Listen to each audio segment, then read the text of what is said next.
Lord.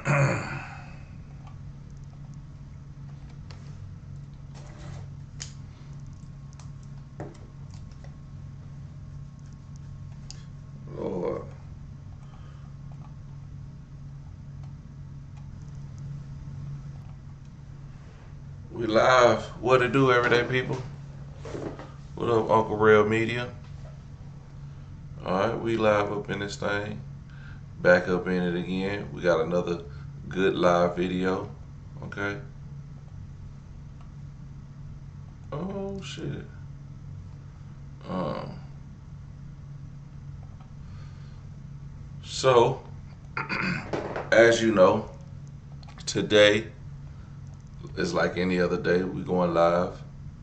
I'm not sure if I'm gonna do the live call in, but I will definitely be chiming into the chat and seeing what y'all got to say about this situation. If y'all don't know, Young Republicans is a group of,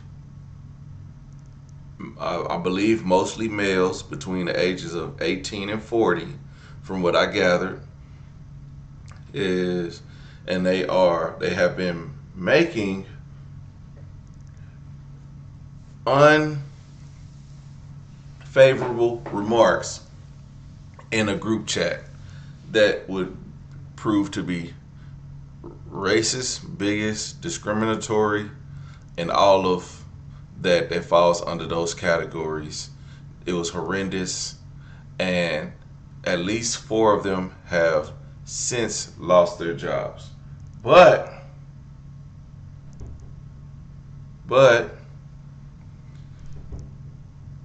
in any other sense, we're going to go ahead and get into this reaction, okay? We're going to hear from everybody. Thank y'all for pulling up. Make sure y'all hit that like button. Please misspell your cuss words in the chat, and we're going to keep it lit, big dog, okay? So let's get to it. For Turning Point USA, and I used to work for Turning Point USA, and let me tell you why I am just completely unsurprised by these texts that have come out from this Young Republicans group chat.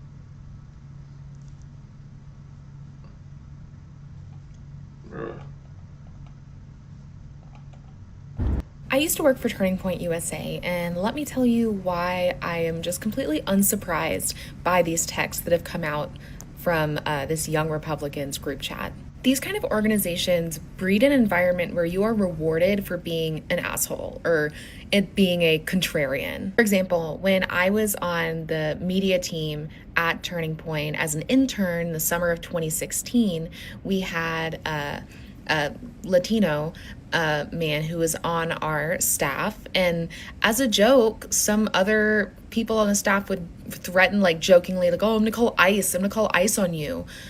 And that's crazy, especially considering what's happening right now. Another time we were going to a Mexican restaurant, this was in Illinois, and a bunch of the people that I was with decided to put on MAGA hats to go into this hole-in-the-wall Tex-Mex place. They really just thought that this shit was funny. Everything to them is a joke. Like, this is just a perfect example of the memification of politics. There's no more decency, there's no more respect. It is all about engaging in inherently threatening rhetoric under the guise of free speech and trolling. Really, we don't need to be surprised. This is just a symptom of a political environment that rewards upping the ante and just going for more extreme conduct and rhetoric in the name of free speech, because it gets you attention, makes you look like you're opinionated, and that's rewarded in this environment. Being said, may not be surprised, but I'm glad that these people are being held accountable. Some of them have lost their jobs, and I think that's a good thing, because these are really deplorable and offensive views, and I really do think that they're being honest here with what they're saying. And see, that's what I be talking about when we talk about aligning yourself with the Republican Party. And these men who claim to be Republicans speak this way about black and brown people, about trans people, about they even made jokes about the Holocaust, about people getting raped and stuff like this. And then if you align yourself with these people But or if you align yourself with MAGA, or I'm a conservative, or just a Republican, however you frame it, it's like, I mean, it's you just look bad. I don't want to look bad when I align myself with an organization, and the organization has this one sector of people that they won't check, and they're just saying this type of rhetoric. But if the racists follow you, then there's something, you know, there's something there. New fallout tonight from a racist and violent group chat involving leaders of some young Republican groups, as reported by Politico. The outlet obtaining more than 7 months' worth of Telegram messages in which they say members muse about using gas chambers against political opponents. "I'm ready to watch people burn now," one person responds. Another describing rape as epic. The chat includes anti-Semitic comments and racial slurs against Black, Latino, Asian people, and other epithets used more than 250 times, according to Politico. The outlet says one person, after being told backers would support the most right-wing candidate for a leadership role, responded, "Great, I love Hitler." At another point, someone writes, "If we ever had a leak of this chat, we would be cooked." NBC News has not independently obtained or verified the messages, which reportedly involved political advisors and strategists in New York, Arizona, Kansas, and Vermont, including a state senator there. It's revolting, it's disgusting, it's obnoxious. It's the kind of garbage the worst kinds of people say when they think no one is watching. Now, at least 3 people involved in the chat are reportedly... I know this is off topic, but did anybody see Mitch McConnell fall? Bro, at this point, retire. Give it up. Let that seat go. I don't care who it goes to. But if you cannot walk down to the podium to make your vote, and he looked like he was about to fall the entire time, and I was just like, and the other guy who's walking with him looked like he's supposed to be his crutch, but he don't really want to grab onto him to make it look like he's really his crutch. He's supposed to be standing there next to him. He didn't even catch him. I mean, just retire, dog. Just retire. Like, so anyway. Out of a job. The Kansas young Republicans deactivated, and many condemning the hateful rhetoric. Disgusting. If they have government jobs, they should be fired. It's reprehensible. Vice President J.D. Vance today downplaying the messages. I really don't want us to grow up in a country where a kid telling a stupid joke, telling a very offensive stupid joke, is cause to ruin their lives. We're not canceling. Mind you, these kids are between 18 and 40. Kids because they do something stupid in a group chat. In an earlier post, Vance says he refuses to, in his words, join the pearl clutching, saying what's far worse are the violent text messages that have upended Virginia politics. The Democratic candidate for Attorney General there in 2022 suggesting one of the state's top Republicans should get, quote, 2 bullets to the head. Jay Jones, days ago, apologizing. I am deeply, deeply sorry. I should have never done it. It's very embarrassing to me, and certainly I regret it. As for the young Republicans chat, the national board says anyone involved should resign, and the governor of Vermont is now calling on a state senator there to do just that. That lawmaker has publicly apologized, but stopped short of stepping down. Tom? Hallie Jack. Hey, absolutely. I don't think any of this belongs in our political realm of politicians, because you know how they think. You already know what they really feel, so they're not hiding it. And yeah, I've said some unsavory shit over time, okay? But at the same time, what I do is not for the people. Now, this is for the everyday people. Like, if y'all don't know, y'all might have to go digging through the archives, but I've said some stuff. Okay, in the name of jokes. In the name of jokes. So if they're saying this in a political group chat, that this is all jokes, I think that's foul. If they were friends in a friends chat, it's still foul, but we know they're joking, but we know how they really feel. In fact, these are people who potentially want to be lawmakers, And what they're doing, this is supposed to be a networking site. And since it's being used like this, thank you, Robin. I appreciate the floating heart. You know, this is real. Like, get them out of here. Fire all of them. Look, obviously we roundly condemn any of that nonsense. And the Young Republican or the organization, whoever that, I don't know who any of these people are. I never heard of them. Somebody posted a photo of me standing next to these guys. We're in tuxedos. Obviously, I think it was at the inauguration, and people were just coming up and asking for selfies with 1,000 of them. I don't know. I've never heard of that person in my life. But whoever these young people are, and whatever they're saying, if it's true, we obviously condemn that. And the organizations involved are dealing with that. That's my understanding. With regard to the swastika thing, this happened last night. A Republican congressman, allegedly one of his staffers had something in the background or something in a Zoom. That's what I heard this morning. He says that that's not his, and there's a proper investigation ongoing, and the congressman did exactly what he should have done, and that is report it. It's under investigation, and I can't comment on it any further until that's done, but I will say, obviously, that is not the principles of the Republican Party. We stand for the founding principles of America. You want me to articulate them for you right now? Individual freedom, limited government, the rule of law, peace through strength, fiscal responsibility, free markets, human dignity, the things that lead to human flourishing. We have stood against that. We fought the Nazis. We defended that evil ideology. We roundly condemn it, and anybody... No. You're lying. You're lying. If you fought the Nazis and you condemn it, do you think making a joke saying I love Hitler is, you think that's a good joke? I don't even see it being funny. I don't even see someone joking like that. But the fact that you're excusing it by saying, this is not our party and I don't know them, and I think, maybe we should just push that to the side and talk about what's really important, like the government shutdown. But when things like this stiff stuff like this needs to be exposed.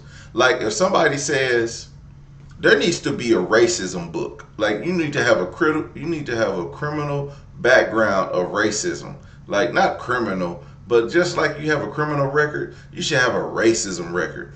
Anytime you do some racist shit and you get caught by the court of law, it need to be put on record that you was racist at this point in time. Now, over time, you might can get your racist expunged. But we can't just sweep this under the rug. You need a racist record so we can keep tabs on you and see if you're gonna commit being racist again. Because you know what happens to criminals?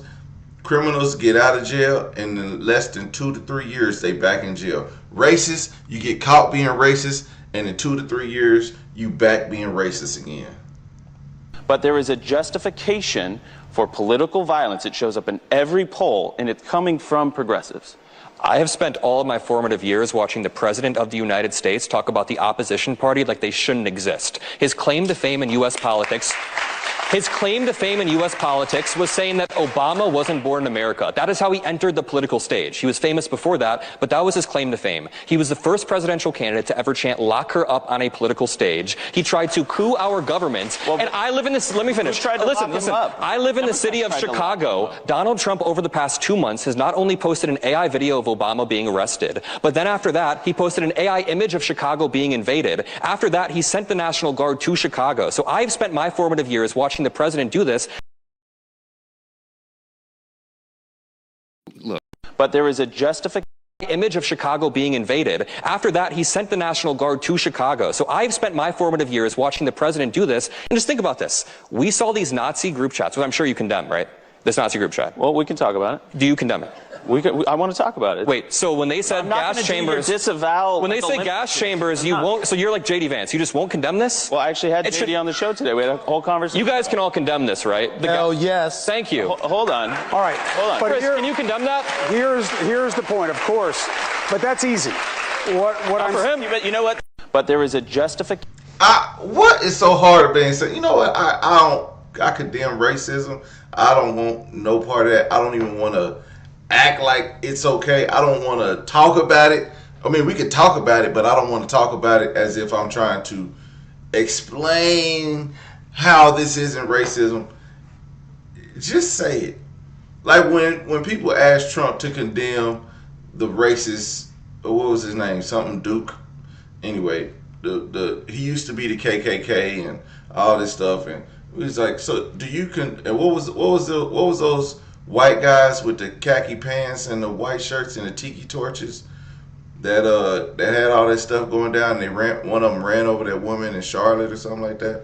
But anyway, those guys, people was like, Trump, do you condemn their racist rhetoric? And Trump was like, you know, there were good people on both sides. Like, what the fuck?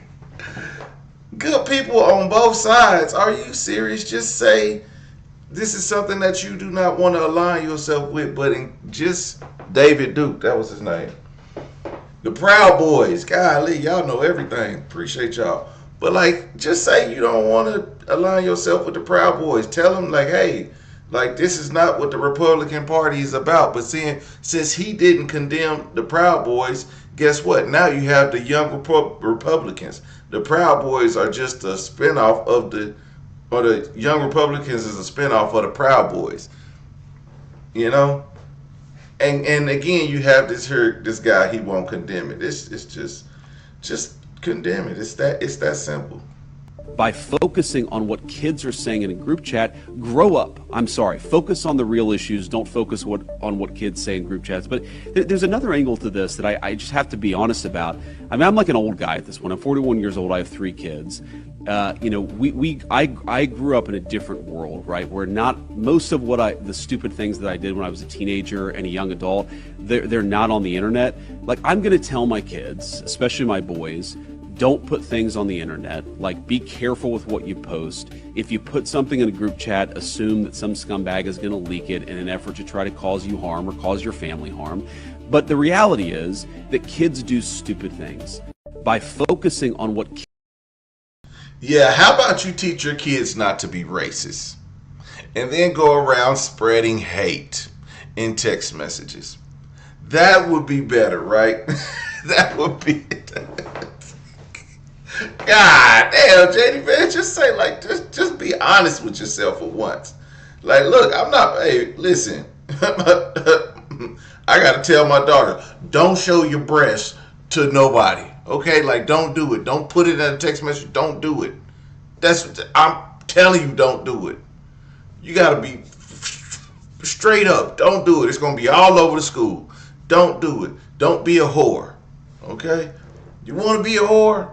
Not under my roof. You know what I'm saying? Like, you gotta be straight up with them. Don't be a racist.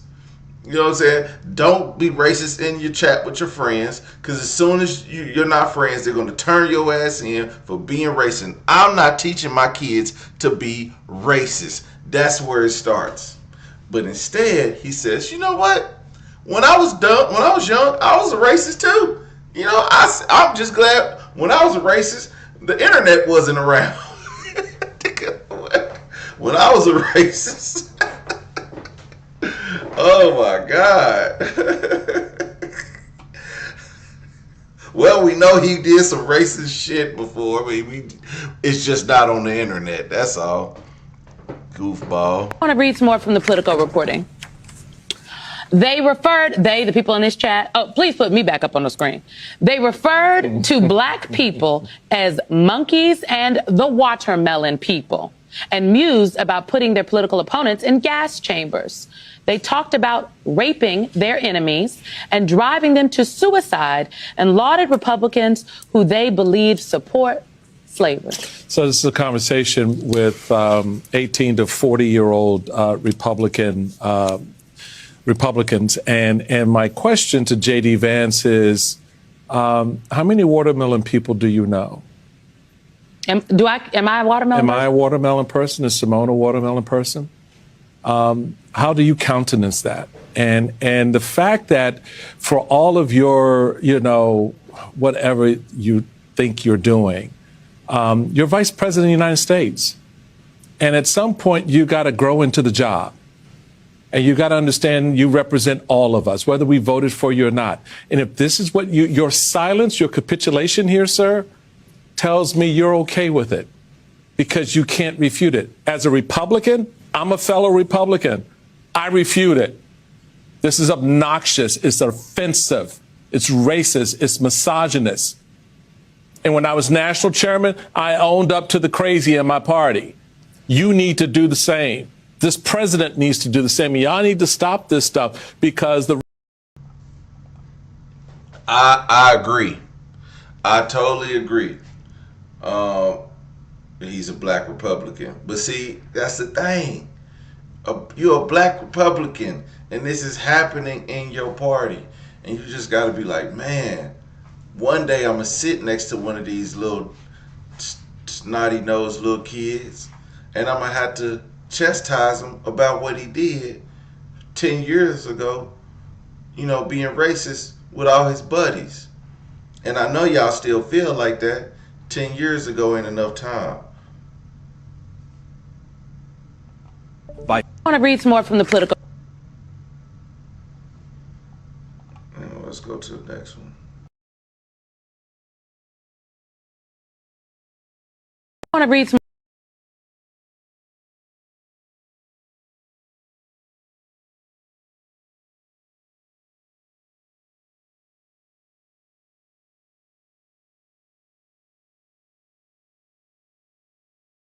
I want to read some. I want to read some more from the Politico reporting. oh, these kids in a group chat. What kids? A 40-year-old man? But Michael, when that vitriol is repeated in various forms and in various policies by an administration, it makes it, Simone, hard to refute. Very hard to refute, because it's like what was being espoused in these chats. We've heard some versions of it from the president of the United States. I will note these are the same young people that somewhere a Democratic strategist is like, you got to figure out how to win these folks back. Lost the plot. I want to read some more from the Politico reporting.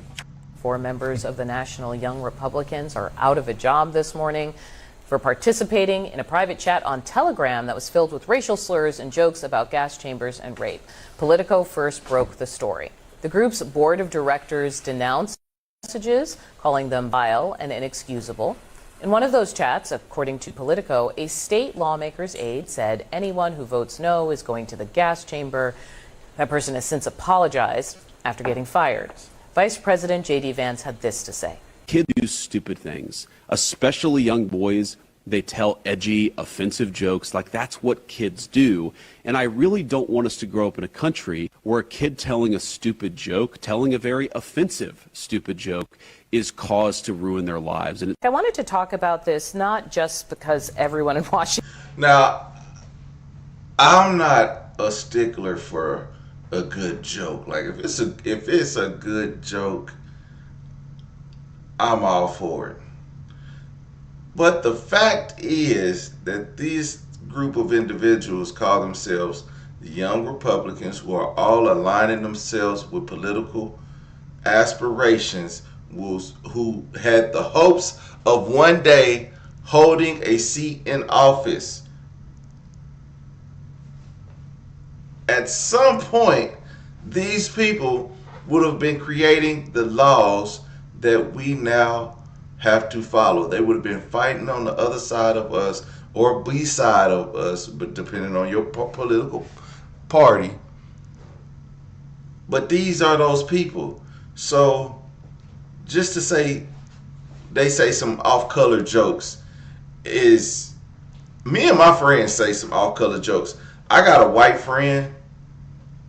Now, he's the only person that could say a racist, funny joke to me based on the conversation that we having. But it's not racist because it's like stereotypical, but it's me and my friend talking to each other. Now, we're not politicians.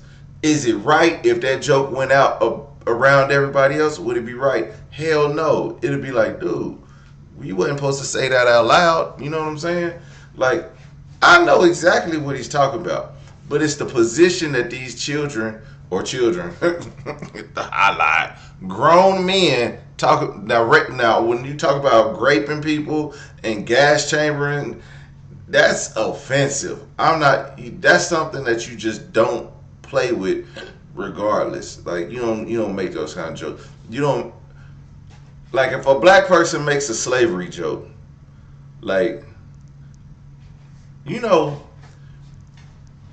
I was at work and I almost said to my boss, "Man, you working us like slaves," but I had to catch myself because even though slaves be getting the shit worked out of them, I had to think about who all I was around. And that joke just wouldn't have hit like it just wouldn't have hit right. So you just got to be aware of where you at when you're saying these things and who you're saying them to. And is talking about it, but because of the vice president speaking out where he did on the Charlie Kirk show, which we know has a very youthful audience. I just want to note that some of those. I want to read 4 members of the. God damn.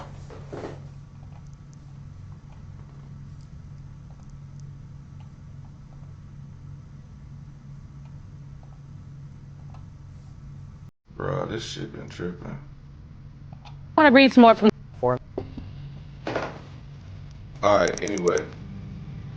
If your pilot is a she, and she looks 10 shades darker than someone from Sicily, just end it there. I'd go to the zoo if I wanted to watch monkey play ball. I love Hitler. Everyone that votes no is going to the chamber. I'm ready to watch people burn now. Can we fix the showers? Chambers don't fit the aesthetic. Missouri doesn't like kids. If we ever had a leak of this chat, we would be cooked for real, for real. So that was everybody in this. Missouri doesn't like. These are the people who have been exposed with some of the rhetoric that they have been saying in the chat, and put it on a racist record, okay? Put it on a racist record. So whenever they filling out a job, they'll be like, "Have you ever been convicted of a crime?" Like, yes or no? No. Have you ever been? Do you have a racist record?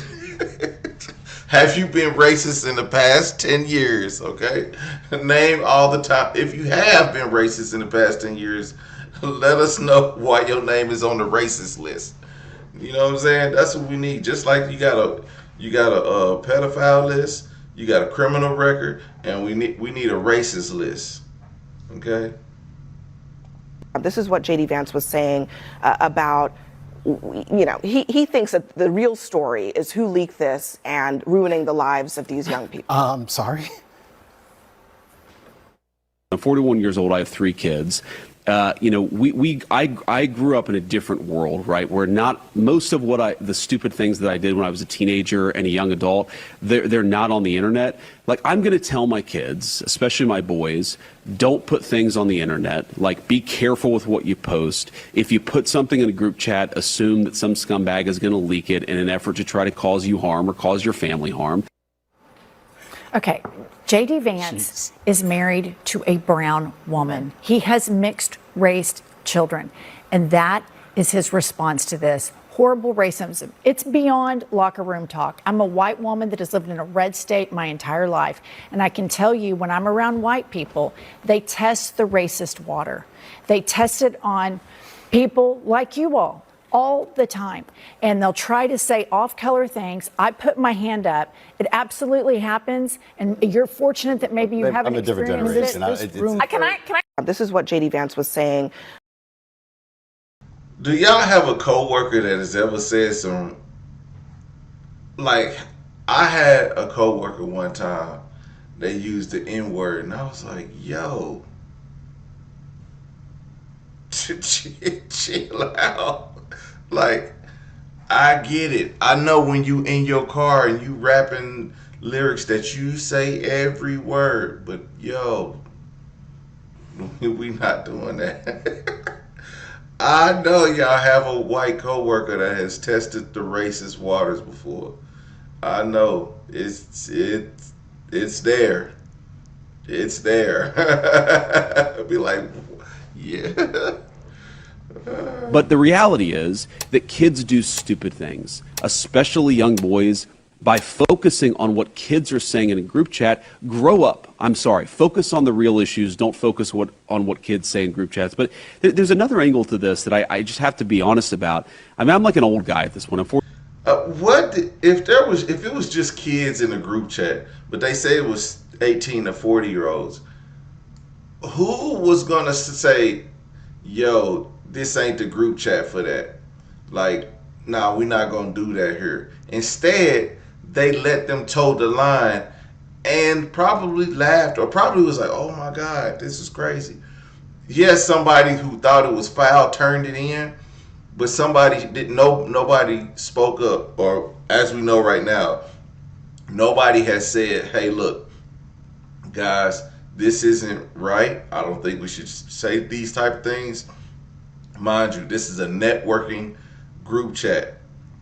We're not supposed to be saying locker room talk, off-color jokes, racist remarks. We're not supposed to be doing that. We're supposed to be handling business together as individuals. 41 years old. I have 3 kids. You know, I grew up in a different world, right? Where not most of the stupid things that I did when I was a teenager and a young adult, they're not on the internet. Like, I'm going to tell my kids, especially my boys, don't put things on the internet. Like, be careful with what you post. If you put something in a group chat, assume that some scumbag is going to leak it in an effort to try to cause you harm. By the way, Epstein victims were kids, and you're not doing anything about that. You ain't standing up for them as being kids, but that's neither here nor there. Kansas Young Republicans organization was deactivated Tuesday after Politico published an investigation exposing a racist group chat among young Republican leaders from New York, Kansas, Arizona, and Vermont. Thousands of private texts, which MSNBC has not independently verified, included messages like, quote, "Everyone that votes no is going to get the gas chamber," and, quote, "Great, I love Hitler." Participants also referred to black people as monkeys and the watermelon people, and described rape as, quote, "epic." A state senator from Vermont who was on the chain at one point joined in on mocking a woman's ethnic appearance. By Politico's count, 251 slurs were used in those messages. Multiple members of the chat have since stepped down or lost their jobs, according to Politico's reporting. Prominent New York Republicans, including Congresswoman Elise Stefanik and State Senate Minority Leader Rob Ortt, have condemned the messages. Vice President J.D. Vance, on the other hand, said he would not join in on what he called, quote, pearl clutching over the group chat, and argued that recently uncovered texts sent in 2022 by Democratic Virginia attorney. See, that's what you got to do. You have to be like, but they did it back in 2022. It still don't make it right, fool. Like, it's okay, but just remember, he said somebody should take 2 bullets to the head. That's not right either. What about him? What about Raven? Anyway, it's crazy that you would bring something up with 2022 instead of condemning what's happening right now. It didn't make it right in 2022, and it doesn't make it right now. And that one comment to the 222 comments, none of it was right. But leave it up to your vice president, J.D. Vance, for just, not condemning racism. What does that tell you? When the racists align and you won't stand up to them, they keep following you. They're going to follow you all the way. They're not going to stop following you. That's why you can't condemn the racism, because you need them. And as long as they think that you're one of them, they're going to continue to be, so you don't say anything. Yeah, two things I think can be true here. Number one, I'm glad we know who these conservatives are. I think there should be consequences for their words. I don't think this is just a teaching moment. I think if they have a job, they should lose their job. I don't think they should work in the Republican Party. I don't think they should be involved in the Republican Party. I think they should be excommunicated and put on the bench for a pretty good amount of time. I want to be clear about that. I also think that if you are about to be in an elected office in Virginia and you've said things that are worse than this, and you've said that the kids deserve to be hurt, that two things can be true at the same time. Republicans, young Republicans saying this, they should absolutely have the consequence. But it's not just young Republicans, Ben. But Democrats have defended an individual who has said that family members should die. Let me just say, I mean, see, they moving to go. Well, a Democrat said that family members should die. Okay, yes, that wasn't right then, and it's still not right today.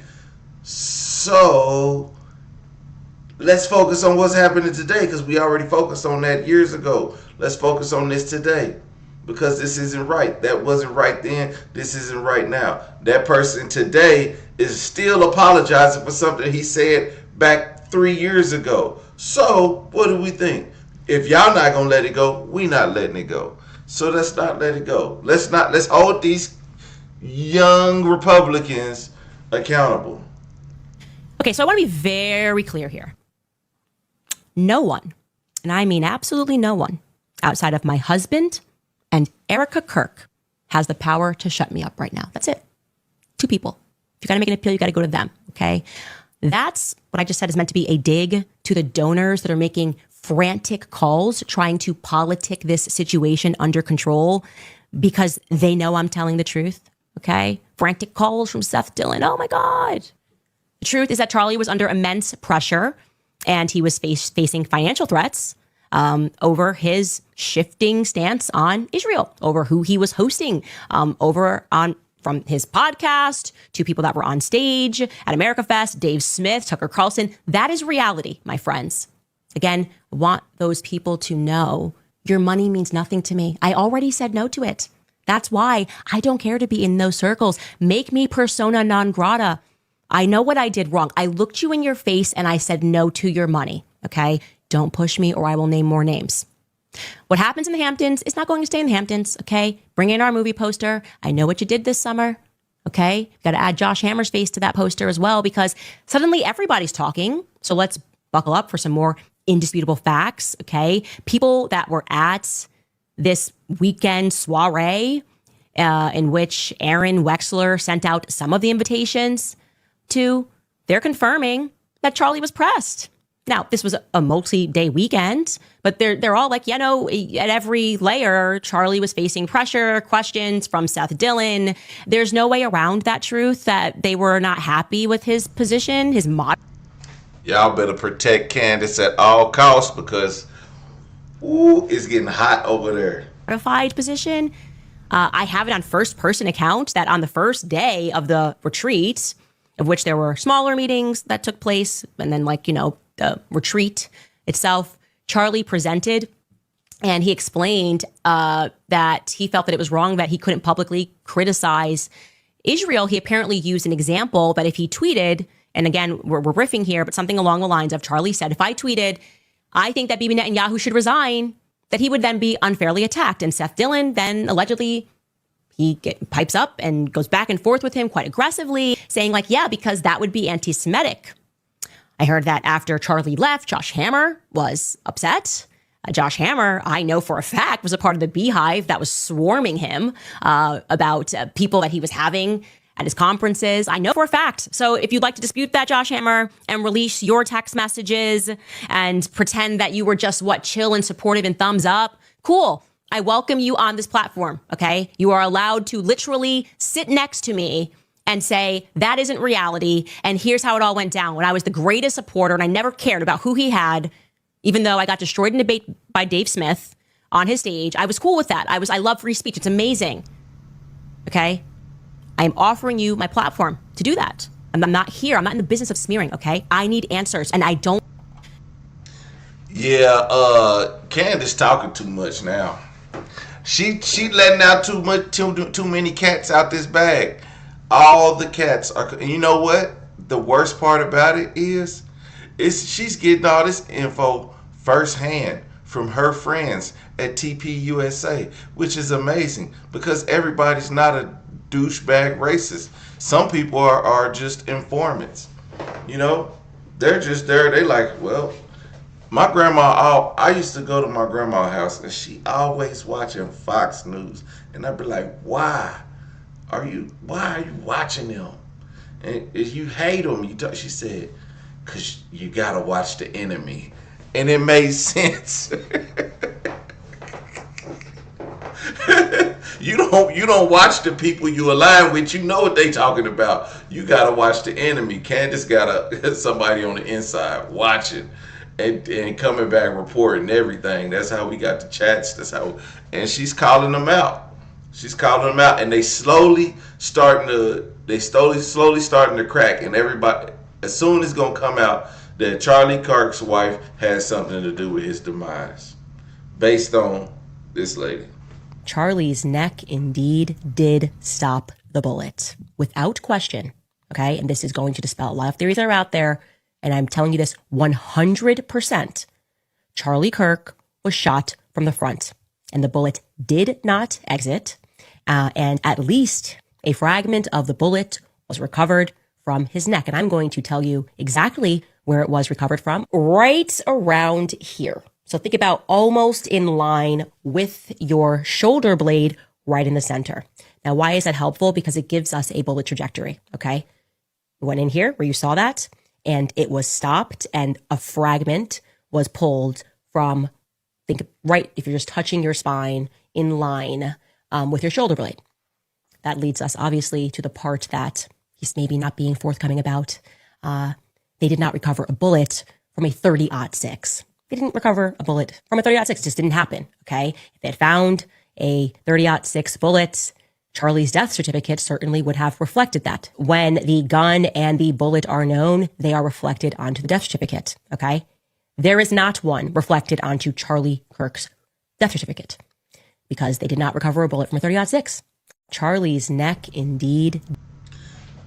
So, what do y'all think?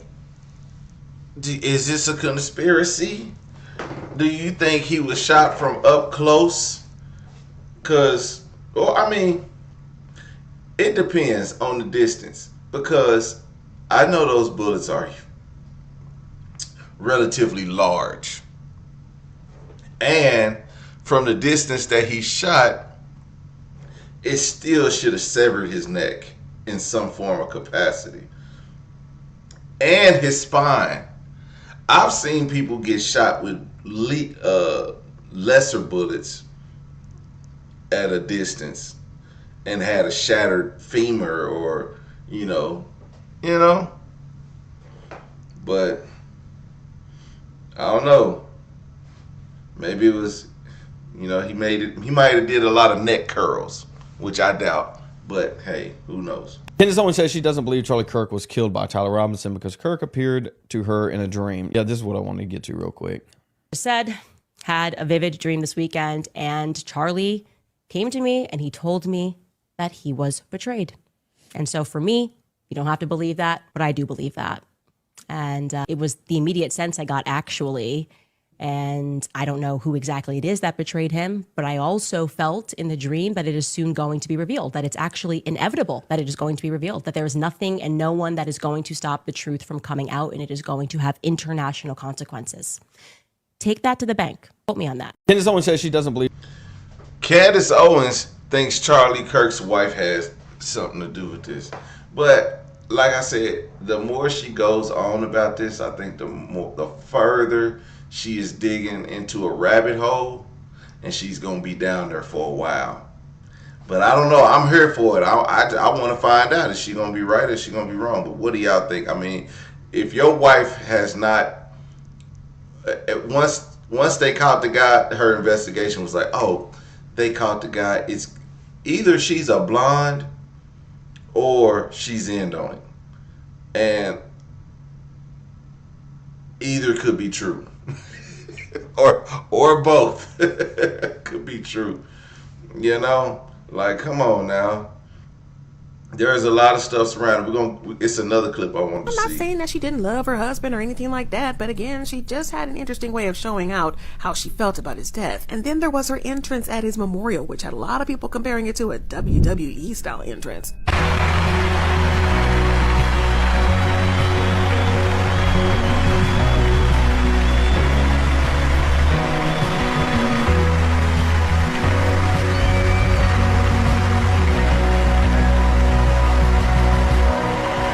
Kind of seemed like she was enjoying the whole thing, and again, fans were super suspicious. This was just the moment where fans started to put two and two together, wondering who stood to gain from most of this. And like I said before, fans are pointing fingers at Erica. For one, less than 2 weeks after Charlie passed, she was elected as the new CEO of Turning Point USA, and for a widow and an organization where they were supposedly grieving, that was a quick turnover. Plus, according to rumors, she also inherited Charlie's estate, which is reported to be more than $12 million.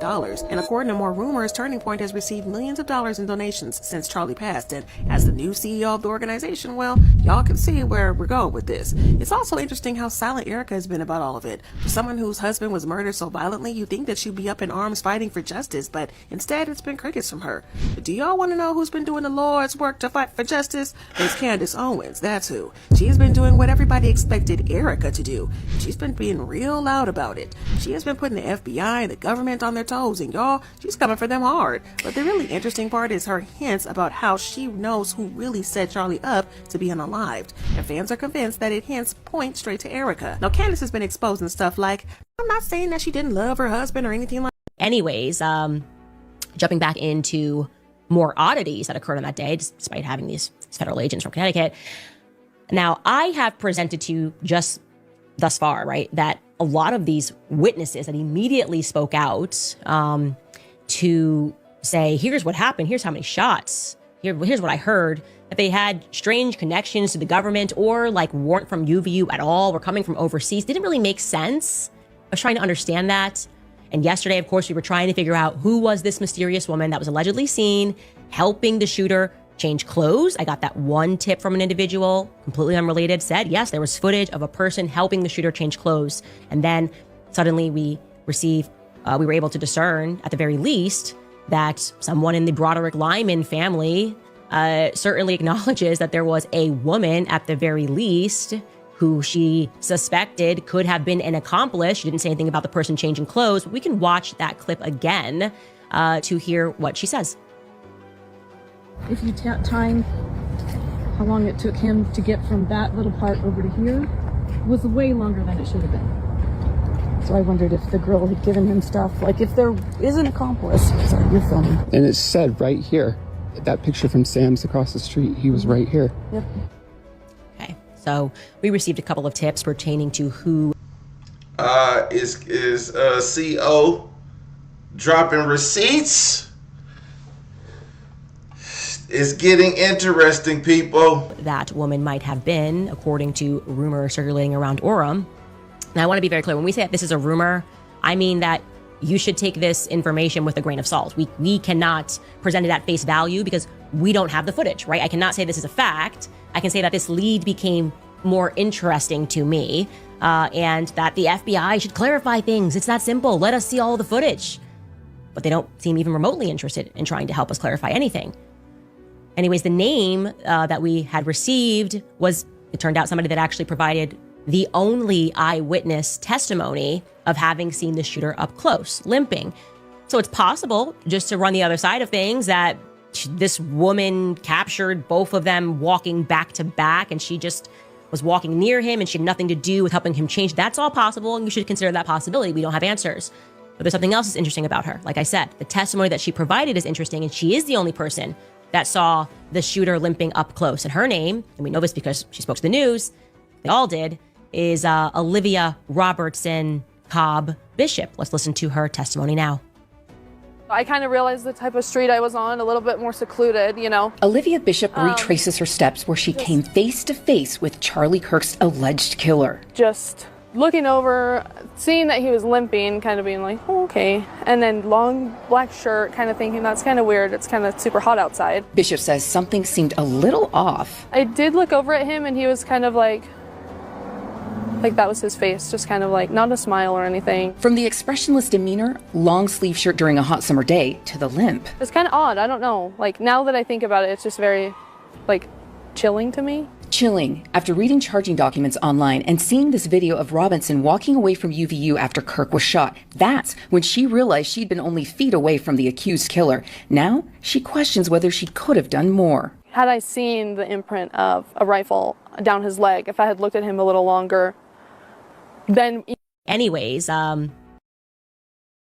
So, was he carrying a rifle down his leg? Like, if he jumped off that building with a rifle down his pants, you would have seen it, and he wouldn't have been able to bend like he did, or he would have ripped his pants, or something would have happened. It wouldn't have, the gun would have went off something. But I mean, because it didn't look like he was jumping down with a rifle strapped on his back or anything.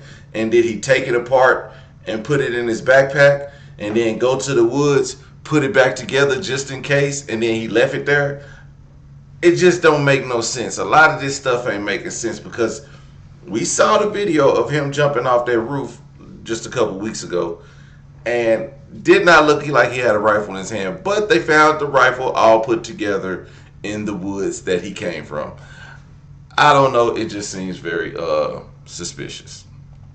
all right, you guys. Here's where I'm going to pull it all together for you. Because we all know, here's the reality. The greatest trick the devil ever played was making the world believe that he didn't exist, okay? And I have this thing, call it my toxic trait. When the media takes me out of context and then just tells these sort of unbelievable lies about me and my perspectives, I never get discouraged. I just get interested. That's my toxic trait. I get, like, you can try to offend me, but I just get interested, especially when they're just being way too over the top, you know? Like Holocaust tonight, whatever it is. If you're just being way too crazy, like self-hating black woman, I'm like, what are you hiding? Like, you're obviously hiding something, because you're way too triggered by what is likely, and listeners to the show now know, just a simple fact that I've delivered. And I'll give you an example of that. And I'll tell you how it relates to France and it relates to America. So back actually when I was at the Daily Wire, I did this episode and I was so interested in Sigmund Freud, right? Realizing that this dude was a total perv. I mean, just a total perv. And I gave examples of his, like, people that were surrounding him that were pervs, people that had been molesting their children. A lot too many of his friends had been molesting their children. And the reaction in the media was to call me unhinged and crazy and to defend Sigmund Freud as if he wasn't the guy who's writing all of these theories, saying that, like, goddamn, this is old, but golly, please, Jesus Christ, who's she exposing now? children are sexual and are just attracted to their parents. I mean, like, totally weird. Like, I'm not unhinged. He was unhinged, obviously. But them calling me that made me more interested. I'm going, why are you, like, so committed to defending this dead guy and attacking me? So I'm going to actually learn about Sigmund Freud, okay? So I ordered a book, and this is a book that was written by, you've heard me mention this before, by David Bakan. It's called Sigmund Freud and the Jewish Mystical Tradition. And essentially this guy posits in this book, and then he's able to verify what initially was his theory in the updated edition. He's able to confirm his theory was correct, that Sigmund Freud actually created the psychoanalyst movement to mainstream his religion, that actually he was practicing the Kabbalah. And if you look at the psychoanalyst early movement, as he does a very good job of assessing, you will recognize that they are mainstreaming the Kabbalah. Okay, so I'm learning about Sigmund Freud, and I happened upon this book, and I'm not just learning about Sigmund Freud, I am learning about a piece of history that I've never heard about in my entire life. And it concerns this guy, Jacob Frank, okay? He's this man who caused a schism. We always talk about, like, Christian schisms and, oh, you know, and actually every faith has this, obviously, Sunni, the Shiites, but we never have really heard, or at least I hadn't heard, about this huge schism that took place amongst people that were Jewish, that there was this huge schism. And it talks about how this guy who thought that he was the Messiah, okay, got into some really perverted things. And I'm just going to just read you this, and I promise you this is so important. I think this is really what it's all about, okay? In this chapter, which is entitled The Frankist Episode, I'll read you a couple of things. It tells us that this guy, Jacob Frank, was born in 1726 in Korolovka on the frontiers of Podolia and Wallachia. It tells us that his father was a Sabbatean who had been expelled from the Jewish community. So again, getting back to this fracture that happened, and essentially people that felt that the old Torah law had been fulfilled and that new messiahs were coming, and one such messiah was this Jacob Frank. It goes on to say the tales which have come down to us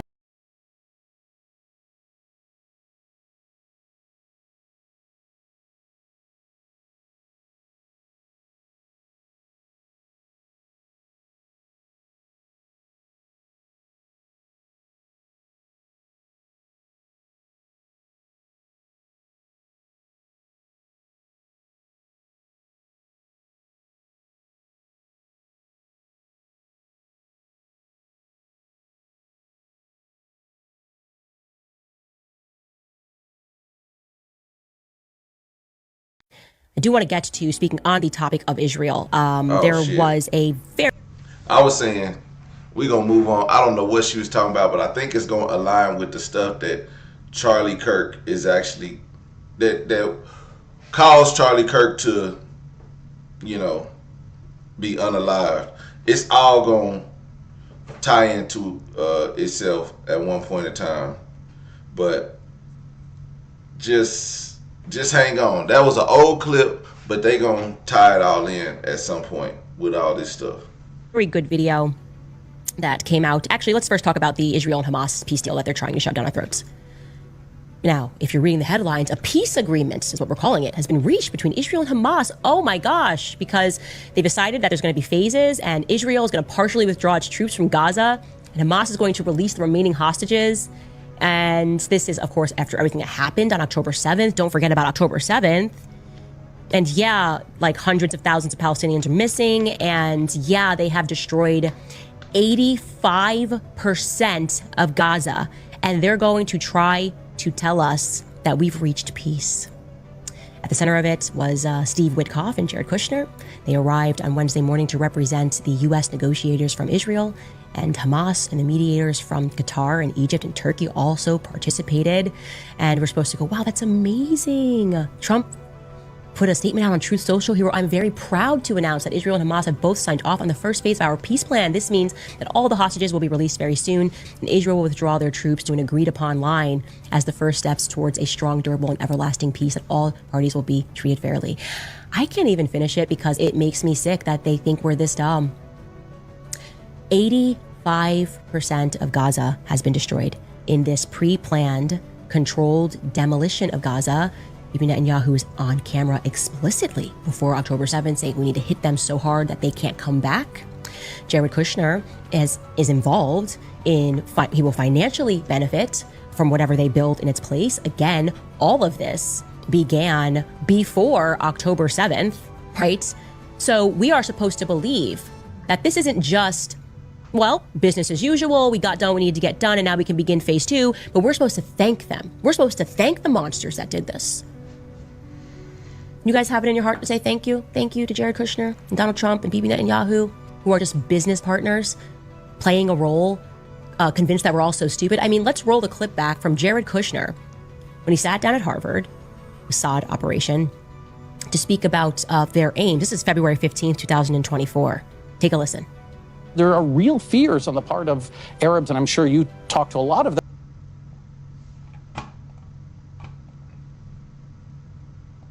All right. I do want to get to...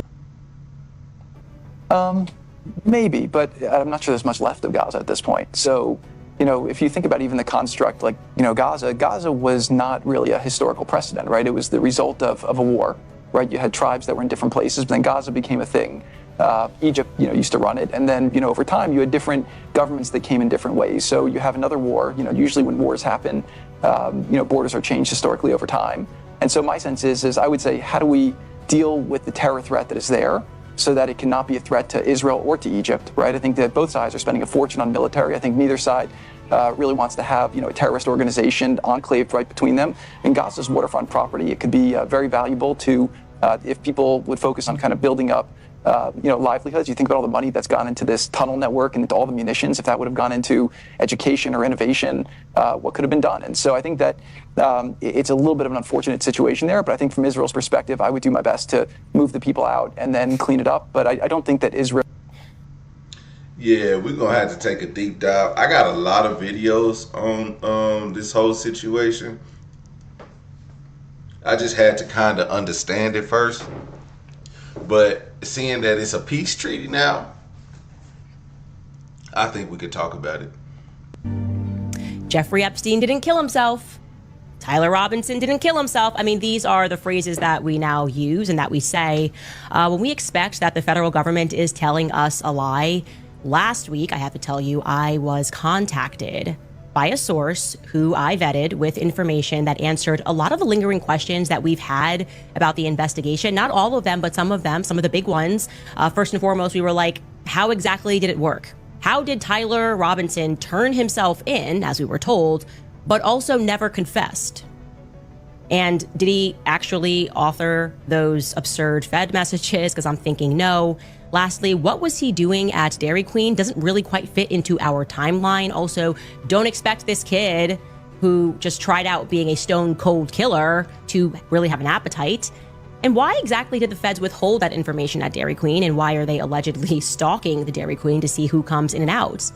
Well, we have the story that could potentially answer all of those questions. And it certainly makes a lot more sense than the slop that the government is currently trying to feed us.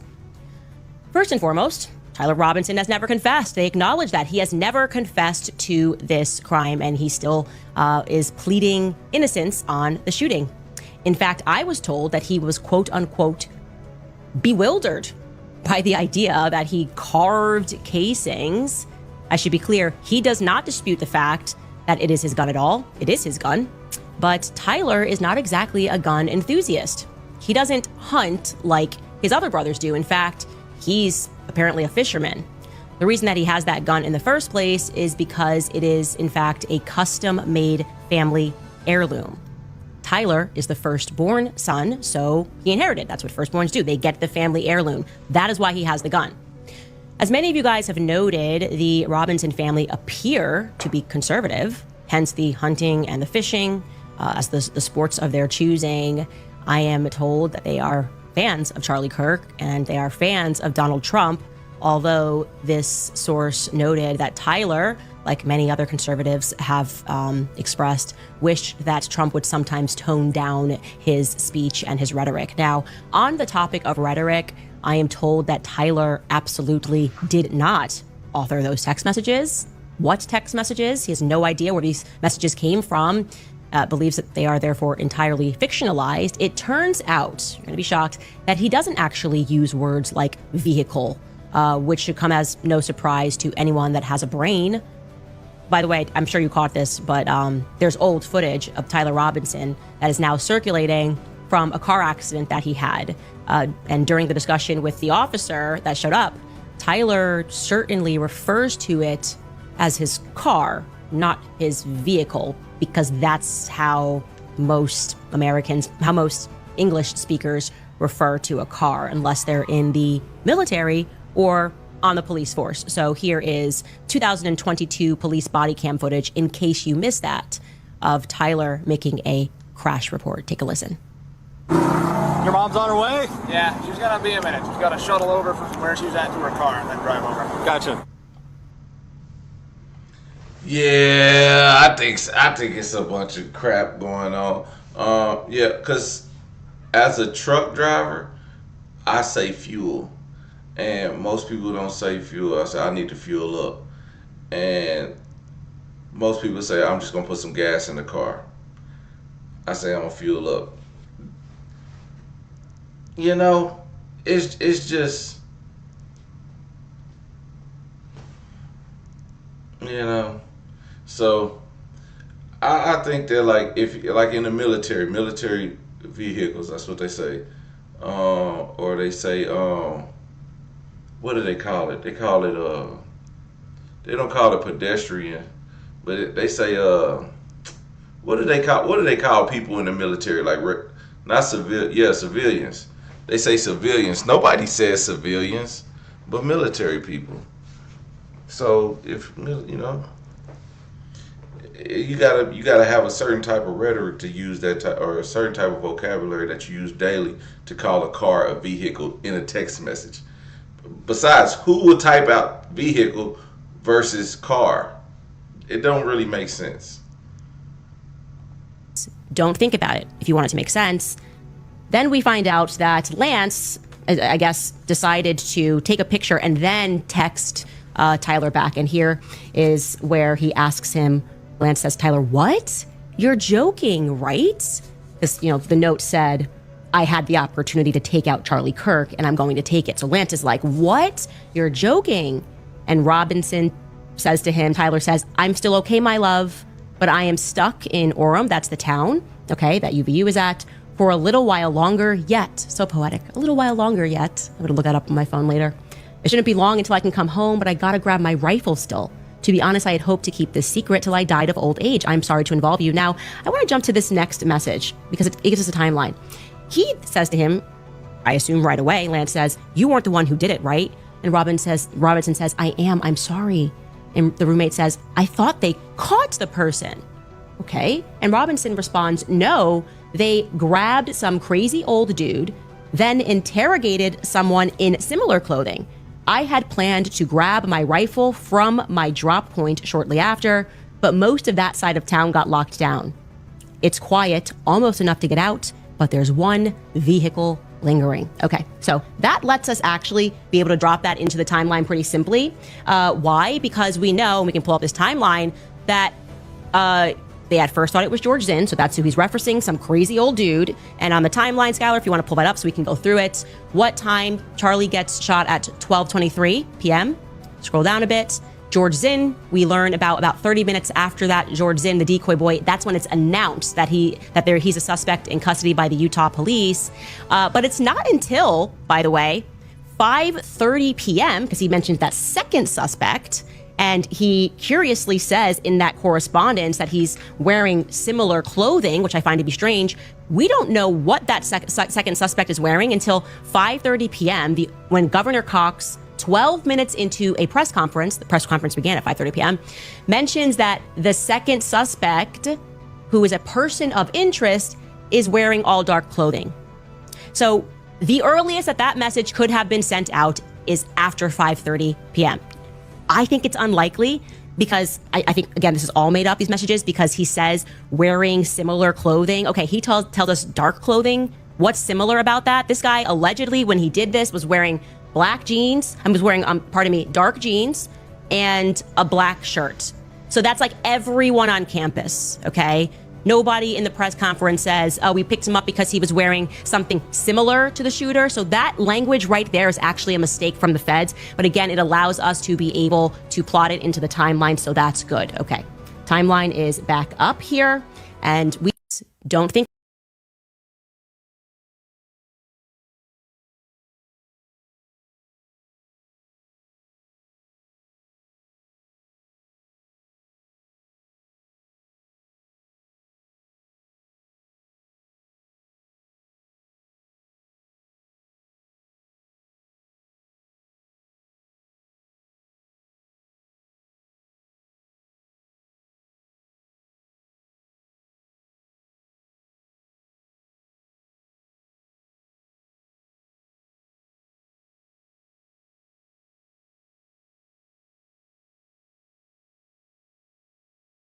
God damn.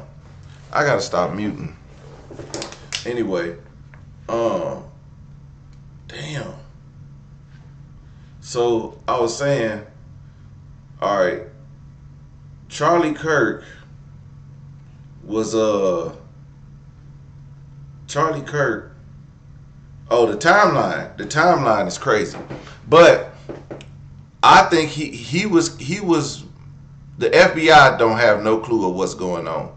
The FBI didn't send those text messages. It was somebody hired. It was a higher authority that sent those messages and set this whole thing up, because the father, Tyler Robinson's father, turned him in. The reward money is to go to Tyler Robinson's father. which was a large amount of money, and since it was a large amount of money, I think that's a good sacrifice. You know, it's a good sacrifice. But hey, we don't know. Candace could be throwing us off, or she could be on to something. We don't know. By the way, just one other conspiracy theory I just want to snuff out here. One of our dear friends that literally from the very beginning started with us and loved Charlie like a brother, he grabbed the SD cards out of the camera afterwards. And there's all these conspiracy videos about, like, why did he grab the SD cards? Well, first of all, they're in the possession of the FBI. Okay. It's not like he took them and like ran off with them. Second of all, I asked him personally, I said, why did you do that? And he looked at me and this was his answer. He said, because I know people can be evil. And he did not want that footage being grabbed. By the way, just one other conspiracy. Nah, I think that's cap. People seen all that. People seen this guy rushing through, grabbing all the SD cards. What more evil could somebody do? They get that. The video is out there. What more could they do? I think those SD cards may have different angles from the actual shooter. That could be it. Take a listen to what he told Jesse Waters on the night of. Cooper Brown was an event volunteer who was just feet away from Charlie when he got shot. Cooper, what happened? Yeah, so this requires a little bit of background knowledge, but so I work for an organization called Leadership Institute, and what we do is we work hand in hand with all the different conservative coalition groups on college campuses. So the Young Americans for Liberty, the Students for Life, and the Turning Point USAs. And so at Utah Valley, we had been really, really excited to be able to host Charlie Kirk this semester. And we had spent weeks and weeks and weeks getting volunteers, advertising for this event, and just so excited to be able to host Charlie Kirk at this university. And then unfortunately it had to end in absolute tragedy. So I'm trying to get in touch with this individual once I realized that not only did he speak the night of, he also spoke on Fox News the very next day, which would mean what? Did Turning Point USA, I don't know the answer to this, I'm asking genuinely, did they say speak to this person who's not actually a TPUSA student, but he was there? I don't know how this works. But the next day, sure enough, he appeared on Fox News again. And I'm not sure if we had that clip, Skylar, but if we do, let's roll it. That day we had 30 or so student volunteers that were designated roles that were going to be helping pass out Turning Point USA merchandise and getting people signed up for the event. And my responsibility was, when the event actually started, to help manage just the microphone. So something simple as just raising it and lowering it, making sure students were able to speak into it clearly.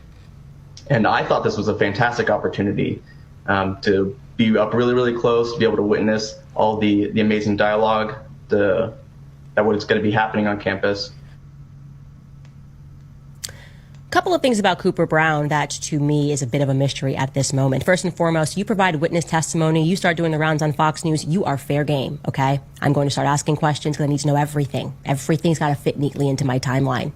So in trying to reach out to him and in publicly posting, hey, I'm trying to identify this individual, I received a ton of emails. One email said, hey, I'm actually his cousin, and here is his number. Now, I noticed that that cousin happens to live in Phoenix, Arizona.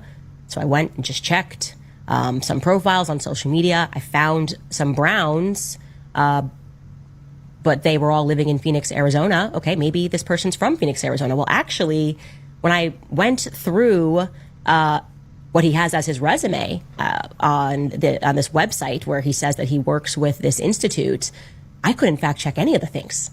Went to school, a very small college in New Hampshire, I'm from the Northeast. If you're going to school in New Hampshire, especially not the University of New Hampshire, you can go ahead and bet that you're going to be a local. So I'm looking for a kid that's from New Hampshire to go to this tiny school. I found someone from that name, with his name, but it was actually a girl that had that name and graduated in the year that he says that he graduated in. He doesn't look to me like he just graduated college, but according to his resume, he did. And the number that she gives me, which is the first thing that registers to me as odd, is it's a Utah. It's a Phoenix-based number. So I'm going, who is this person, and why is it linking that number to somebody else who is 32 years old and has that same last name? I don't know. I intend to get those answers, but there's something here that strikes me as a little bit odd, especially given the fact that as a volunteer, as he expresses there, they decided to allow him to hold the microphone. That's supposed to be like kind of an honor. They let me hold the microphone and adjust it. I thought that was a great opportunity. Yeah, I guess so. As I was looking at the picture of, I think at some point that he was like close up. Like if you look at this crowd and where Charlie Kirk was and where he's sitting, and that guy shot over all those people. He shot over all those people, regardless of the wind, and if there was any wind or something, range, you got to account for like the drop of the bullet, like gravity and stuff like this. And plus, because he was already shooting downward. That shot in the neck was pretty damn good, okay, for somebody who's not a marksman, or he's a fisher. He fishes a lot. That was a pretty damn good shot. Not saying it was good. I'm saying, he hit his target. But this, I don't know what to say. But also, why ain't Charlie Kirk's wife aligning herself with Candace Owens? Like, Candace,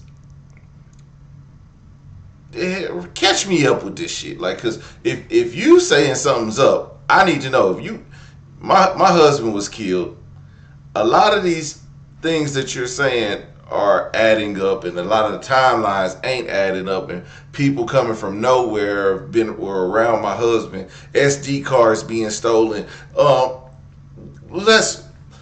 I will be in there. I'll be like, Candace, come to my house. We got a big whiteboard. We got sticky notes and thumbtacks and everything. We about to put people on the board like the FBI. Better draw lines from person to person, and we finna do all that shit.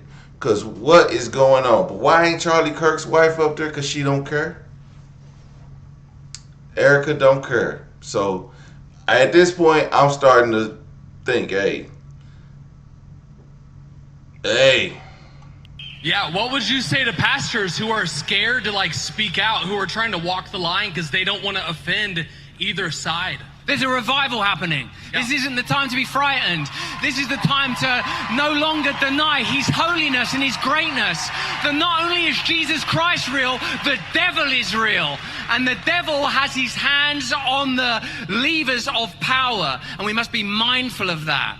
Technology changes the world real fast. There is an attempt to assert centralization when it's clear that decentralization is possible. Maximum sovereignty for the individual. We are made in his likeness. The human face is his hallmark and his signature. We must honor and revere and love one another, but we must refute and repudiate evil wherever we find it, and the culture is steeped in it. Be bold from the pulpit. Be bold among your congregation. That's what I'd say to the pulpits. To the pastors, even though in this instance it is hypothetical. I really got into it for a minute. I can't take this guy serious. I can't take this. Do y'all know who this guy is? He made a bunch of doofus ass movies back in the early 2000s or something, some years ago. And they weren't funny. And he was one of the highly offensive comedians of that time, right before cancel culture Cancel culture stopped all. That's why Russell Brand didn't really go anywhere, because cancel culture stopped him. I think he got some type of sexual assault allegations from one of his co-stars, but it's neither here nor there. But I can't take Russell Brand serious. They came to Oklahoma, and this is why I'm playing this, because they were at the University of Oklahoma. You broke the rules. There is no rule. It's unconstitutional to have a rule. Tempers flared in the Norman City Council chambers Tuesday night. MAGA hats dotted the audience as members of OU's chapter of Turning Point USA packed the meeting. There, to speak out against council member Helen Grant. I'm here tonight out of concern for the gross, unacceptable, and violent comments made by 2 of our city council members. Grant commented on a Facebook post following the assassination of conservative activist Charlie Kirk. In the comment, Grant calls Kirk a, quote, grifting narcissist. Members of Turning Point made their opinions known. Many spoke emotionally, while others chose to stand in silence during their allotted time. 2 audience members drove all the way from Tulsa for the meeting to make their voices heard, and they did so passionately. Rules that have been established in this chamber for decades. There. Yeah, I don't care. Okay, back to... Lane Brown was one of those speakers from Tulsa. Despite being from out of town, Lane says he felt compelled to hold Norman's elected officials accountable. Multiple times throughout the evening, though, Mayor Holman had to disrupt the speakers that weren't following council rules. I feel like the local rules triumph the Constitution. I should be able to speak freely to whoever I want to. You're an elected official. You shouldn't be scared about me. Holman says public comments are not required by law, but that he feels they allow citizens to express their viewpoints, if they do so in a respectful manner. It's one of the reasons I think we see such a high turnover on the city council in Norman. They weren't the KKK. They were young Republicans. Specifically. Who the KKK follow. Despite the anger and frustration, many Norman residents spoke on a longing for peace, understanding, and respect. We are all the same. We're fighting each other for no reason. We can all find solutions. We're one community. It's a bunch of crap. Grant was unavailable for comments following Tuesday's meeting. The council is planned to be back in session on Tuesday, October 28th at 6:30 p.m. My question is for Andrew. And first, I want to say I also support Turning Point USA. I was a huge Charlie Kirk fan, and I am devastated by his assassination, and my condolences for your loss. Thank you so much. My question, actually, though, is a much different tone and about the Super Bowl. I heard that Turning Point was planning an alternative Super Bowl halftime show. Yes. I wanted to know if that's true and why. Yeah, actually the truth is we are planning an alternative halftime show. Well, let me give you a short answer, because the actual halftime show isn't white enough. And it basically was something that memed itself into existence. We joked about it on a show, a streaming show with Tim Pool, me and another guest named Jack Posobiec, who maybe you might know. And the audience response was so immediate and viral, and our inbox was flooded, that we sort of said, maybe we should think about this. And then we got a bunch of emails from actual, corporate media saying, is this true? Is this true? And I was like, well, it wasn't, but maybe we should consider it.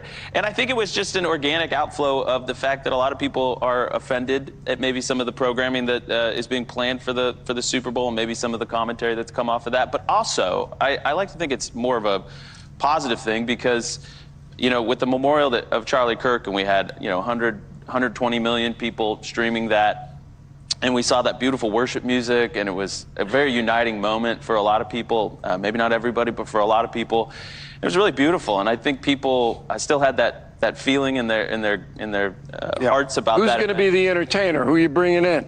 We're not ready to make any announcements. Not ready. He's making his bid. This time I'm going to push back against you a little bit. All right. Well, I kind of like the malicious rabbit. I think the malicious rabbit. Yeah. My question is for Andrew. About what was up. My question is for. Yeah, I'm gonna just say that I kind of watched last year's Super Bowl halftime show. I think the last one I watched was the 50 Cent, Dr. Dre, Snoop Dogg, that one. And the Bruce Springsteen, that was like the. I remember watching Janet Jackson, watching her titty pop out. That was great. That was actually great. Let's see here. Did Taylor Swift do one? Beyonce did one. Michael Jackson's tribute was the greatest. Beyonce did her Super Bowl halftime performance as a tribute to Michael Jackson, which people said it was the Black Panther, but I don't know how they got that. But I believe that they were being racist towards Beyonce at that moment, or race baiting, not racist. They were race baiting Beyonce at that moment. She did that in tribute to Michael Jackson, which, whatever, y'all ain't gonna believe me if you don't believe that, then you probably wouldn't believe me anyway. So, but that's what it was. About what was on that ship, shall we? Let's talk about, when did slavery come to America? It was a white man, England, Jamestown. Nope. This is a document written in Spanish from Spain 100 years before. Oh, now they finna start blaming the Mexicans. Okaying slaves to come from Africa into what we now call the Carolinas. This is a 1825 engraving. I wonder what he means by England. The white people didn't bring it, so like the other white people brought it. Like, what does that mean? Done by Thomas Jefferson's son. This is the first draft of the Declaration of Independence in Thomas Jefferson's own hand. And it's an amazing thing, because when you look at it over here, I wish you could come up close and see it, but it says B. Franklin, J. Adams, and then it has a line, has stuff crossed out in it, and then the changes. So when they made changes, Ben would come in and he'd go like, I want to change that, scratch it out, B. Franklin, and then he would put the changes in. So this is the first draft. Thomas Jefferson is set up in a hotel room all by himself. He's about 30 years old, redhead, fiery guy from Virginia, not even supposed to be there, but he starts to write this. So I'm going to give you the greatest gift anyone has ever given you, because I didn't get this gift until I was about 58 years old when I first read this document. I've struggled with my whole life how to answer, how could you possibly listen to Thomas Jefferson say all men are created equal when he had slaves?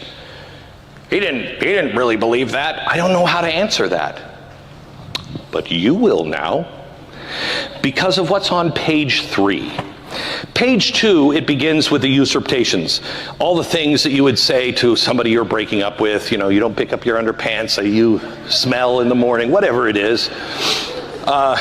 He writes all of these things down, and they're all 1 or 2 lines maximum, until he gets here. This is the last usurpation. His handwriting even changes when he writes this. He's passionate about this. Every usurpation up till here is 1 or 2 lines. This is over half a page. Let me just show you what it starts with. And he, the king, has waged a cruel war against human nature itself, violating its most sacred rights of life and liberty in the persons of a distant people who never offended him, taking their life and liberty and captivating and carrying them into slavery in another hemisphere, or to incur miserable death in their transportation. This piratical warfare about what... So basically he's saying the Portuguese and Spanish started the slave trade long before England got involved.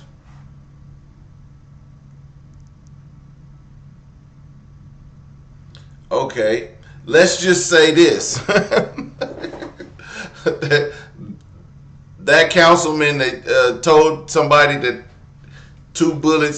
their family should take 2 bullets to the head years ago, and now you got the young Republicans saying racist slurs now.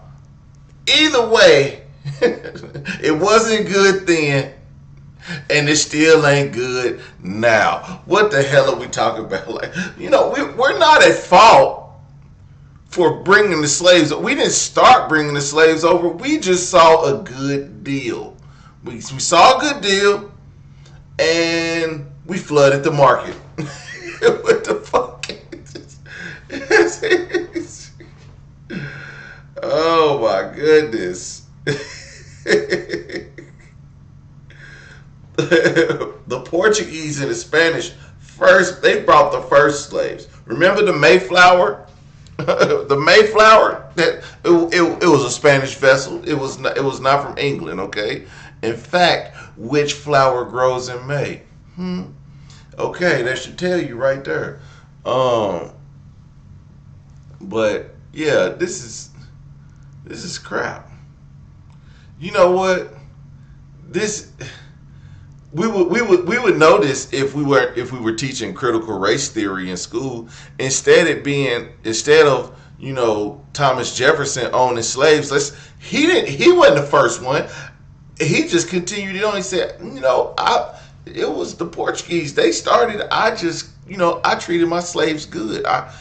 Matter of fact, I got slave babies. I made babies with some of these slaves. I love them. You love the women. Yes, we know that. That's crazy. If we was teaching critical race theory in class, we could just blame the Portuguese and the Spaniards, right?